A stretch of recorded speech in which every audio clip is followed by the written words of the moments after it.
नमस्कार दोस्तों, मैं विकास शाक्य एक बार फिर से आप सबका स्वागत करता हूं अपने चैनल पर। और आज हम डिस्कस करने जा रहे हैं चैप्टर नंबर 9 के श्लोक नंबर 15 और 16 को। लेकिन उससे पहले एक बार फिर से आपको बता दूं कि परा अपरा प्रकृति के 24 तत्व, 3 गुण और इनका हमारे ऊपर प्रभाव कैसे पड़ता है, इनके बारे में अगर आपको समझना है तो सबसे पहले आप 13वां और 14वां चैप्टर की प्लेलिस्ट देख लीजिए, क्योंकि उसको समझे बिना आपको भागवत गीता के बाकी श्लोक समझ में नहीं आएंगे। और अगर मौका मिले तो आप एक बार मंडूक उपनिषद या फिर मांडूक्य उपनिषद या फिर दोनों अगर आप पढ़ लें तो बहुत अच्छा होगा, क्योंकि उसके बाद आपको इसका कॉन्सेप्ट क्लियर हो जाएगा और उसके बाद आपको भागवत गीता के श्लोक समझने में प्रॉब्लम नहीं आएगी। तो आइए देखते हैं 15वें और 16वें श्लोक क्या कहते हैं। 15वें श्लोक में भगवान श्री कृष्ण कहते हैं, जो ज्ञान के अनुशीलन द्वारा यज्ञ में लगे रहते हैं वे भगवान के अद्वय रूप में, विविध रूपों में तथा विश्व रूप में मेरी पूजा करते हैं। पिछले श्लोकों में भगवान श्री कृष्ण ने बताया महात्माओं के बारे में। महात्मा कौन है? वो जो भक्त हैं। भक्त कौन है? भक्त वो हैं जो कि माता के रूप में, पिता के रूप में, दोस्त के रूप में, सखा के रूप में, पति के रूप में, बहन के रूप में, भाई के रूप में, मतलब जितने रूपों से हमें संसार में परिचित हैं, जिनसे हम प्राकृतिक रूप से स्नेह करते हैं, निश्चल स्नेह करते हैं, बिना किसी छल का जो स्नेह होता है, उस स्नेह की बात हो रही है। तो जो लोग इस रूप में मेरी पूजा करते हैं, जो लोग इस रूप में मुझे मानते हैं, भक्त के रूप में मेरी उपासना करते हैं, वो भक्त हैं। ठीक है, चाहे दोस्त के रूप में करें, चाहे बेटे के रूप में करें, चाहे माँ बाप के रूप में करें, किसी भी रूप में जो मेरी पूजा करते हैं वही भक्त हैं और वही महात्मा हैं। ठीक है, क्यों? क्योंकि ये वो चीज़ें हैं, माता पिता ये वो लोग हैं जिनका प्रेम हमारे प्रति निश्चल होता है, हमारा प्रेम उनके प्रति निश्चल होता है।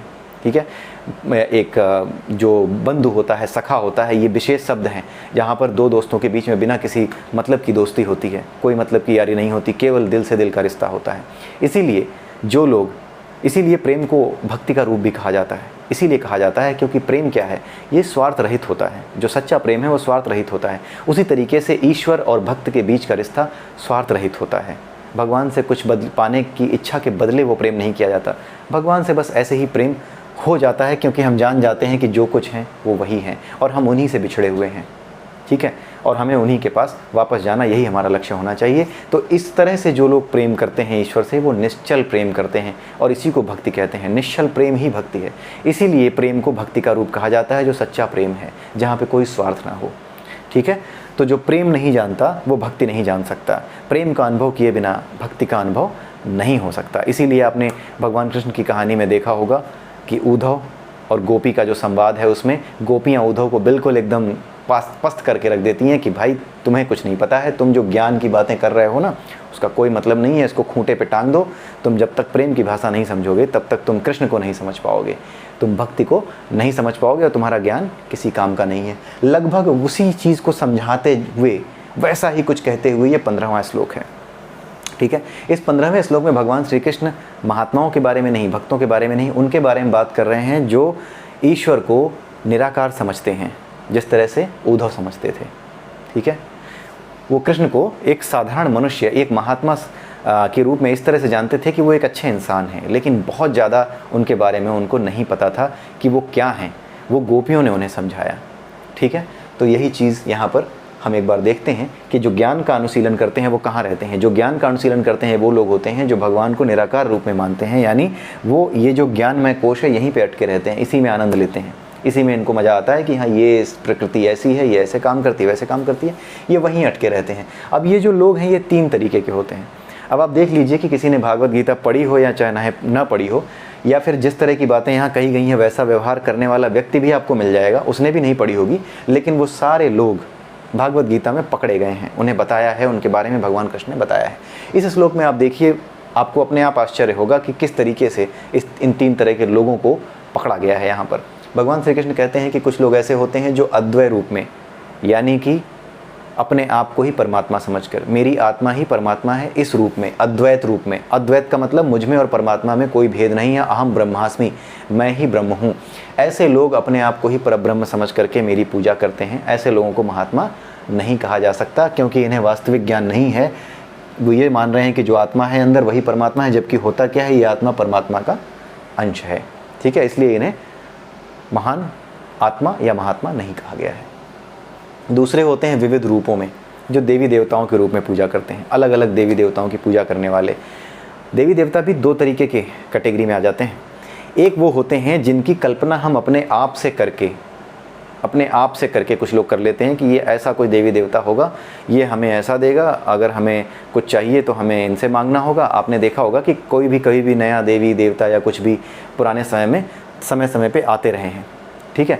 अभी भी कोई चाहे तो एक नया देवी देवता जो है वो आगे ला कर रख सकता है, लेकिन आज की डेट में सवाल उठ खड़े होते हैं, तो उन सवालों से डरते हुए जो कुछ बना हुआ है उसी को लेकर वो चलते रहते हैं। लेकिन इस तरह के लोग हुआ करते हैं जो अपने मन से कल्पना करके किसी भी तरह के देवी देवता का निर्माण कर लेते हैं और उसकी पूजा करने लगते हैं।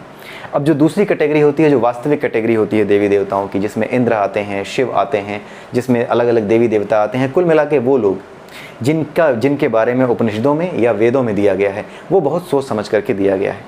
ऐसे दिया गया है सोच समझ करके कि वो सारी चीज़ें, वो सारी शक्तियाँ हम अपने भीतर महसूस कर सकते हैं, उनका प्रभाव अपने भीतर महसूस कर सकते हैं। जैसे एक छोटा सा एग्जांपल लेता हूँ इंद्र का। इंद्र क्या है? वो हमारी इंद्रियों का रिप्रेजेंटेटिव है, ठीक है।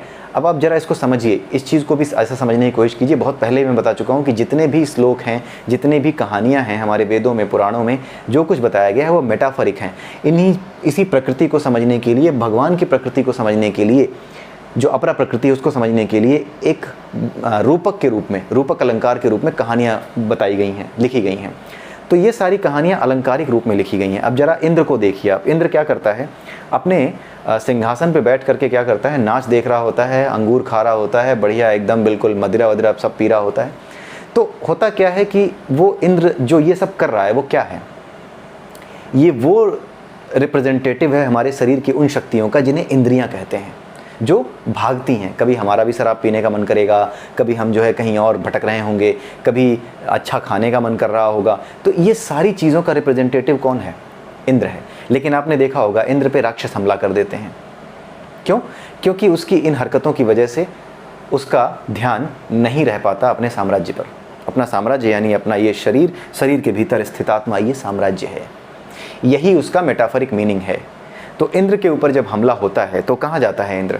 पहले वो बाहर की ओर भाग रहा था, अपनी इंद्रियों को जी रहा था, और नाचें खाएं, खूब अच्छा सा खाएं, दारू वारू पिएं, ये सारी चीज़ें। दारू वारू नहीं, वो अलग तरीके का एक मदिरा पान करता है, सुरा सुंदरी जो होता है उसके बारे में बताया गया। सुरा पान कर रहा होता है। सुरा और सोमरस में अंतर होता है। सुरा यानी मदिरा, तो उस मदिरा के रूप में उसकी बात की जाती है, ठीक है। एग्जैक्टली मदिरा नहीं है, लेकिन वो मादक पदार्थ है, ठीक है। तो वो जो मादक पदार्थ है जिसमें वो आनंद में रहता है पी करके, उन सब चीज़ों को कर रहा होता है, यानी अपने मनोमय कोश को बिल्कुल इंद्रियों की तरफ भगा रहा होता है मन को। तो होता क्या है? वो बर्बाद हो जाता है, उसके ऊपर राक्षस हमला कर देते हैं। ठीक उसी तरीके से जैसे अगर हम अपनी इंद्रियों को संतुलन में न रख पाएँ तो हमारा चरित्र, हमारा सब कुछ लुट सकता है। जो इंद्र के साथ होता है उसको ज़रा कंपेयर करके देखिए, हमारे लिए भी वो ट्रू है। यही है मेटाफर, यही है रूपक अलंकार।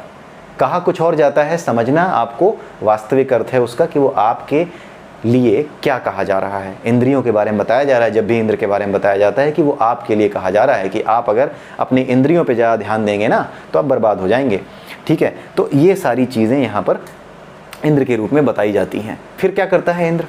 वही चीज़ जो उपनिषदों का संदेश है उसको कहानी के रूप में पुराणों में बताया गया है। वो क्या करता है? वो भागता है। किधर भागता है? पहले वो इंद्रियों की तरफ भाग रहा था बाहर, अब कहाँ भागता है? परमात्मा की ओर। देखा होगा ना पुराणों में, वो भाग करके कहाँ जाता है? प्रभु भगवान शिव के पास जाता है, या फिर प्रभु भगवान विष्णु के पास जाता है, या फिर सर्वेश्वर परमात्मा की पास चला जाता है। जब किसी से बात नहीं बनती तो आपने देखा होगा ना कि शिव जी भी कहते हैं, लक्ष्मी जी भी कहती हैं, सब कहते हैं, दुर्गा जी भी कहती हैं कि मेरे पास तो नहीं है, हम तो सिर्फ और सिर्फ गतिविधियां चलाते हैं, गलती तो तुमने कर दी है। वास्तविक रूप में कहाँ तुम्हें जाना है? तुम्हें परमात्मा के पास जाना है, परा के पास जाना है। तो वो कहाँ जाता है? वास्तविक परमात्मा जो कि कृष्ण के रूप में अवतार लेते हैं, राम के रूप में अवतार लेते हैं, उनका भी मेटाफरिक रिप्रेजेंटेशन वहाँ कहानियों के रूप में दिखाया जाता है। तो वो जो परमात्मा है उसके पास जब ये जाता है, यानी अपनी आत्मा को जब पहचान लेता है कि मेरा वास्तविक स्वरूप और मेरा जो वास्तविक धर्म है वो इनको जानना है या इनको ध्यान में रखते हुए कर्म करना है, तब जा कर के उनको इंद्र को उनकी सहायता मिलती है। और कैसे सहायता मिलती है? ईश्वर से ही सहायता मिलती है, ठीक है। तब वो उपाय बताते हैं कि ऐसा कर लो, वैसा कर लो। तो उपाय आपको तभी मिलते हैं, दैवीय उपाय, दैवीय संदेश आपको तभी मिलते हैं जब आप अपनी इंद्रिय विषयों को छोड़कर, यानी इंद्र की तरह सुरा सुंदरी छोड़ करके जब आप इंद्र की तरह वापस भगवान की ओर चले जाते हैं। इसीलिए कहा जाता है कि मन जो कि इंद्रियों को नियंत्रित करता है, मन ही मनुष्याणाम कारण बंधन मोक्षो, यानी मन ही मनुष्य के बंधन और मुक्ति का कारण है, ठीक है। तो जब इंद्र जो है वापस किधर की ओर जाता है, इंद्रियां जब वापस किधर की ओर जाती हैं, मन से नियंत्रित होने वाली इंद्रियां जब अपनी सभी इंद्रियों को, जब मन किधर की ओर ले जाता है, ईश्वर की ओर ले जाता है, तो वो विजयी बनता है, वो राक्षसों को मार डालता है, भगा देता है, वापस जीत लेता है। ठीक है, तो यही है वो इंद्र की कहानी।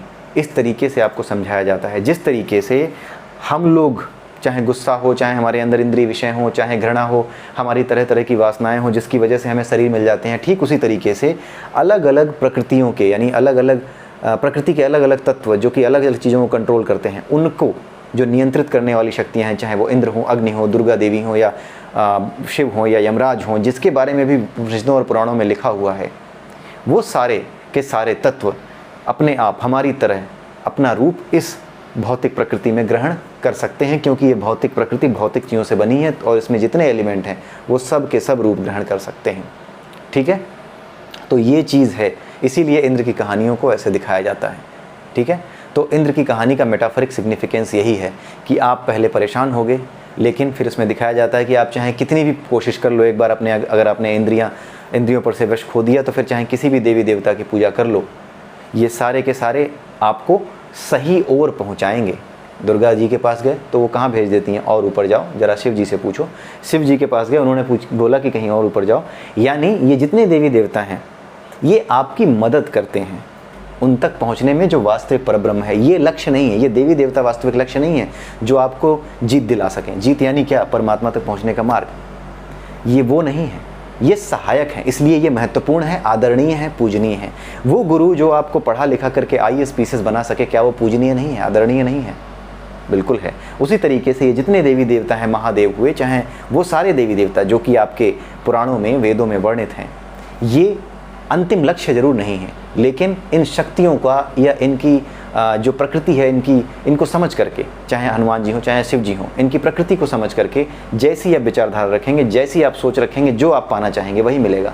इंद्र क्या करता है, वो उपाय जानना चाहता है कि कैसे मैं इन मुसीबतों से छूटूं जो मेरी इंद्रिय विषयों के इधर उधर भागने की वजह से मेरा साम्राज्य सारा लुट चुका है, मैं बर्बाद हो चुका हूँ, कहाँ जाऊँ? ठीक है, तो वो कहते हैं ठीक है उधर जाओ। जब वो दूसरी चीज़ें मांगता है कि मेरा साम्राज्य मुझे मिल जाए, थोड़ा और कुछ मिल जाए, मेरे जो है साम्राज्य में और चीज़ें बढ़ जाएं, थोड़ा और जो क्या बोलते हैं अप्सराएं हैं वो बढ़ जाएं, तो वो बढ़ जाती हैं। ठीक है, तो जो मांगोगे वो मिलेगा। तो देवी देवता बीच में स्थित होते हैं, वो आपको ईश्वर की ओर भी पहुंचा सकते हैं, आपको नीचे भी गिरा सकते हैं। जैसी आप कामना करोगे वैसा वो करेंगे, क्योंकि उनका काम ही है इच्छाओं की पूर्ति करना, आपके कर्म को, गति को चलाए रखना आपकी इच्छाओं के अनुसार। ठीक है, ये उसका महत्व होता है। ठीक है, लेकिन वास्तविक लक्ष्य क्या है, परमात्मा। इसीलिए आपको उन तक जाना होता है। इसीलिए उन कहानियों का मतलब यही लगाया जाता है, यही लगाना भी चाहिए कि वो आपको जो शक्तियां हैं वो आपको ईश्वर तक पहुंचाने में सहायक हैं, वो आखिरी लक्ष्य नहीं है, आखिरी लक्ष्य परमात्मा है। ठीक है, तो विविध रूपों में, देवी देवताओं के रूप में अपने मन से जो करते हैं वो भी महात्मा नहीं है। ठीक है, सिर्फ वो रूप जो कि पुराणों और वेदों में वर्णित है वही रूप पूजनीय है, और उसको भी किस रूप में, किस उद्देश्य, मुक्ति के उद्देश्य से पूजना चाहिए, ना कि ये दे दो, वो दे दो, पुत्र दे दो तो पुत्री दे दो, तो ये सारी चीज़ें नहीं। ठीक है, और तीसरे कौन होते हैं, विश्व रूप में, यानी कि प्रकृति को ही परमात्मा मान करके जो पूजा करते हैं वो तीसरे तरीके के लोग हैं। ठीक है, अब 16 ये इन तीनों की ही बताया गया है कि ये महात्मा नहीं है। अब इन तीनों को महात्मा न बता करके 16वें श्लोक में उन्होंने फिर से बता दिया है कि भक्ति क्या होती है, भक्ति का महत्व क्या होता है। उन्होंने बता दिया कि आप मैं ही कर्मकांड, यज्ञ, पितरों का तर्पण, औषधि, दिव्य ध्वनि यानी मंत्र, घी, अग्नि तथा आहुति हूँ। बहुत से लोग कर्मकांड करते हैं, यज्ञ करते हैं, सतोगुणी यज्ञ करते हैं, रजोगुणी यज्ञ करते हैं, तमोगुणी यज्ञ करते हैं। उसमें से जो सतोगुणी यज्ञ है, जिसके बारे में हम पढ़ चुके हैं 18वें चैप्टर में, वो जो सतोगुणी यज्ञ करने वाले हैं, पितरों का तर्पण करने वाले हैं, ये सारे जो मैकेनिकल टेक्निकल कॉन्सेप्ट हैं जो कि आपकी आत्मा तक पहुंचने में आपकी मदद करते हैं, आपके मनोमय कोश को एक प्रैक्टिस के द्वारा कंट्रोल करने की कोशिश करते हैं, ये सारे के सारे या तो आप करिए, आप टेक्निकली इन चीज़ों को फॉलो करिए, या फिर उन्होंने कहा है कि मैं ही हूँ ये सब, या फिर मेरी भक्ति करने लगी। मैं ही कहने का मतलब क्या है कि या तो ये कर लो, मैं ही कर्मकांड हूँ, यज्ञ, पितरों जो भी तुम करते हो ना, जितने कर्मकांड, ये सब मैं ही हूँ, या तो ये कर लो, या सीधे महात्मा हो जाओ, यानी मेरी ही भक्ति कर लो। ठीक है, यही भगवान श्री कृष्ण यहाँ बता रहे हैं कि इन चीज़ों का बहुत ज़्यादा महत्व उस व्यक्ति के लिए नहीं रह जाता जो मेरा भक्त है। ठीक है, तो ये था पूरा कॉन्सेप्ट इन 15वें और 16वें श्लोक का। अगले श्लोक में फिर मिलेंगे, तब तक के लिए नमस्कार।